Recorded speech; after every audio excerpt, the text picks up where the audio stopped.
she's getting close to her maiden track voyage.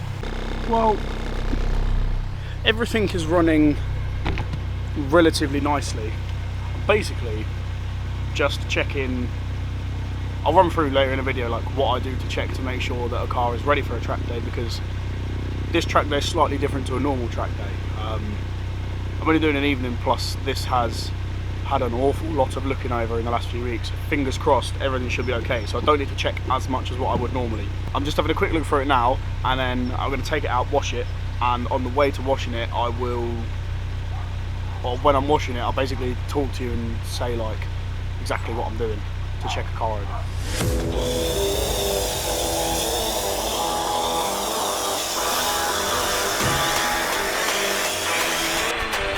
Artlist.io.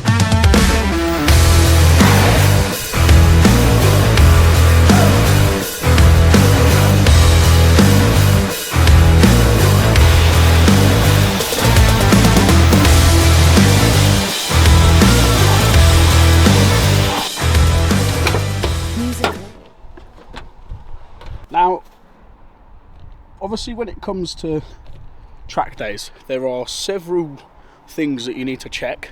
Your main two are that you've got decent tyres and decent brakes. Now, obviously what you don't want to do is turn up to a track day with dead pads or dead discs, because you're then going to be just on a losing foot basically. You're not going to be able to get the most out of your day, and you have the chances of things like your brakes failing or something like that if obviously you don't have enough like meat on any of that. So make sure that your pads are okay, make sure that your discs aren't grooved or warped or hot spotted. You'll be able to see like little blue spots on them or something like that.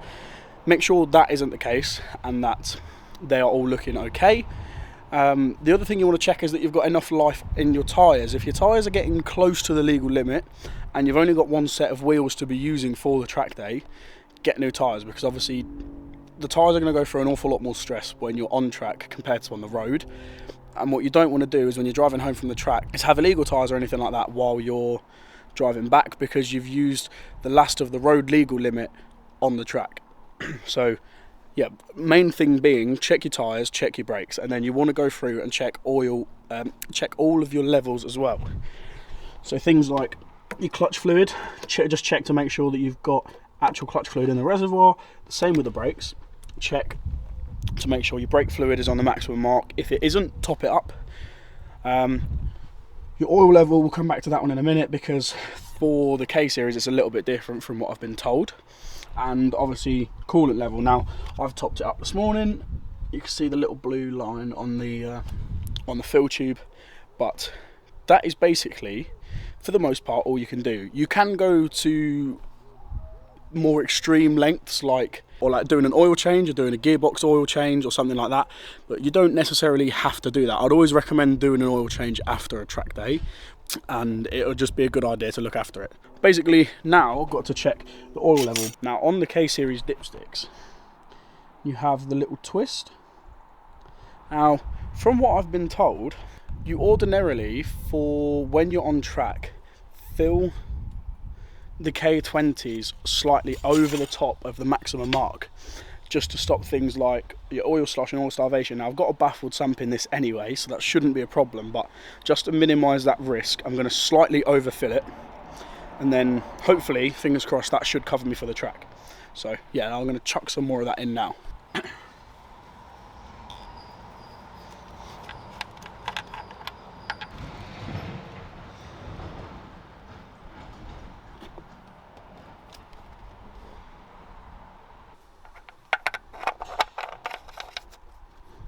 So that is pretty much all I can do. What I'll end up doing is I'll drive up there and then check all of that again, just levels and oil level mainly, before I go out again, or just before I go out on track as a whole. But what I'll do is show you exactly what I take to a track day as well. So you don't have to do things like this, but luckily I have my old race boots as well as my old racing helmet that I take with me. You can just get a normal helmet. One thing I'd advise on doing is not skimping on helmets, because there's some out there that are nice and cheap but they won't protect you should you have an accident. So don't skimp on protection, like get a proper helmet. got my old Alpine Star boots, which you don't need for a track day, but I'm just taking because they're comfier to drive in for this sort of thing. And then basically I've got a spanner set, a socket set, some Allen keys that have all just fallen out, and underneath that I've got a jack, torque wrench, some jack stands, and then a general tool kit. All I've got with me is stuff to cover every eventuality. So I've got stuff to make sure my wheels are tight. I've got a pressure gauge to do my tyre pressures, which is another big thing for track days, so you don't cook your tyres. Touch wood, I really hope it doesn't, but should anything go wrong, I have the basic tools to hopefully try and fix it and find a way to get myself out of a bad situation. So that's pretty much all you can really do when you get ready for a track day, is just make sure your car's safe, check everything over, and prepare for every eventuality. I'm very nervous, but I'm also very excited. I'm going to go up to Cadwell because I know my session's not until the evening, but all of the lads are up there doing a day session. Yeah, I will pick this up again when we're there. So we found another Civic along the way, and we have finally made it. Oh yeah, boy. Quite nervous. I'm not, well, I am and I'm not. I don't know. Let's just, let's hope nothing breaks. So, yeah boy. So we've made it. I have also met up with the lads that I was coming up here with. It is only like 2:30, so I've still got a little bit before I'm on track.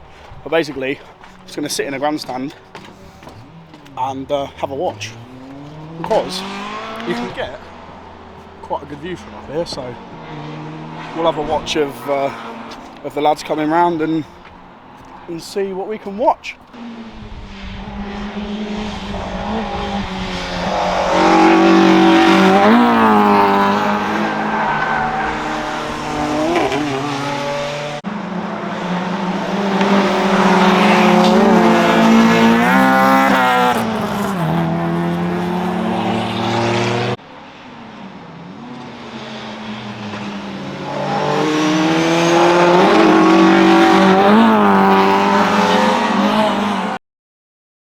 There she is, boys. We've got the new sticker. So we're all signed on. I've got my wristband and everything ready to go.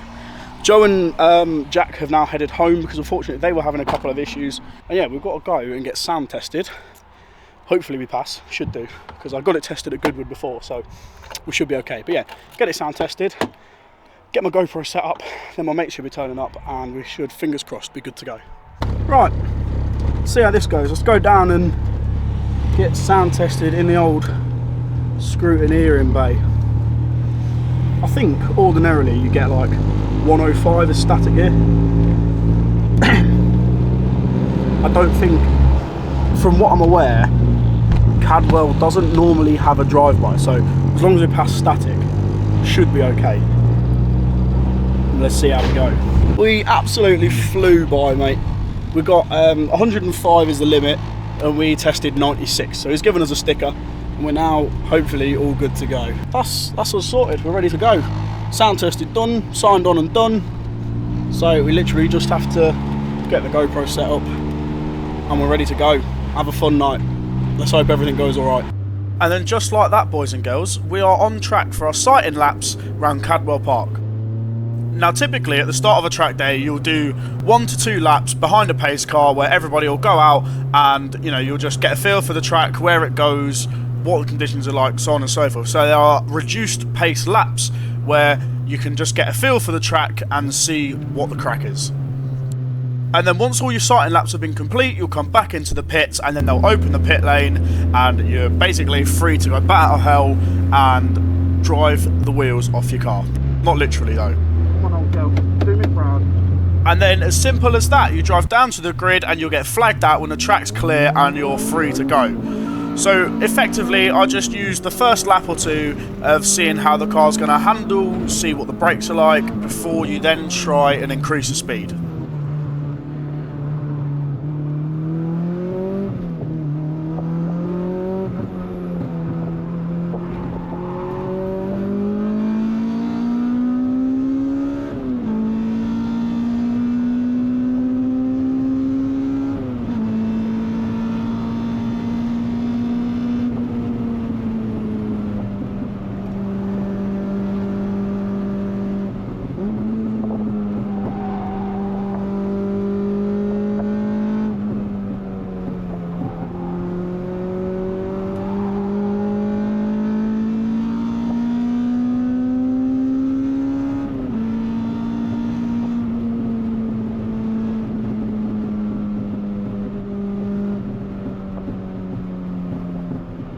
One thing to keep in mind on a track day is their rules for overtaking traffic. Now, on this specific track day, you could only overtake down the straights on the left-hand side of a car when they were indicating to the right. Now, you'll see in some situations like this, mid-corner, the car indicated to the right. To me, that's them recognising the fact that they're there and they know you're there, so you're safe to go past.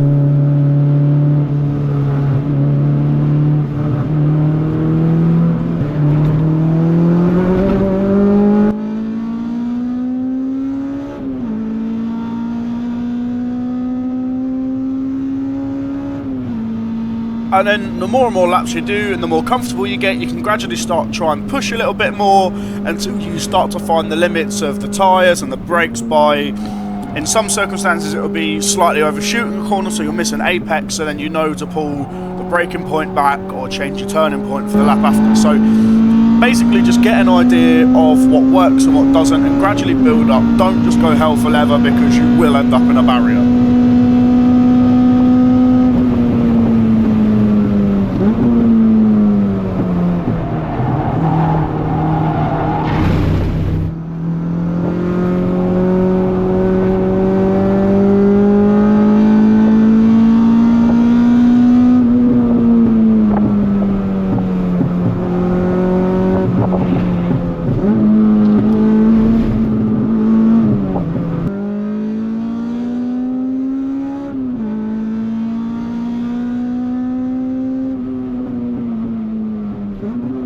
Now, as the session went on, two big things were starting to stick out to me with the car. Number one, the brakes. Now, there was quite a lot of travel on the brake pedal, and the feeling was slightly inconsistent, so I knew that these were going to need development before I got on the track there again. And number two, the tyres. Now, I was running 8008 RSs on this day, which had no track exposure beforehand, but they were just too hard of a compound, and I was really struggling with understeer and getting very little rotation on the car.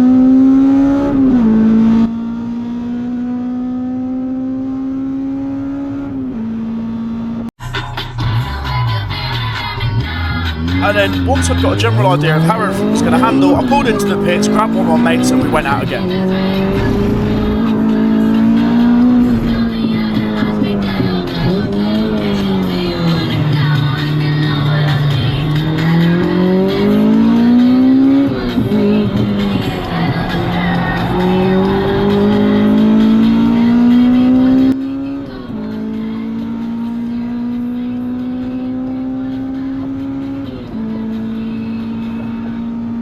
Now, this is the lad that I grew up racing with. This is how I knew Josh. We go absolutely years back when we used to race Rotax together. And yeah, to get back on the track with this lad was an absolute blast. As you can see, we were having a brilliant time and listening to some real man's music.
So once me and Josh had been out for a blat, I took a couple more people out in the car, and then for the last session of the day, I basically just went out by myself again, just to enjoy the car and have one last session before the day finished and I drove home.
And with that wrapped up my first track session with the K20 at Cadwell Park. It was great. It's given me a very good base as to what to work on next.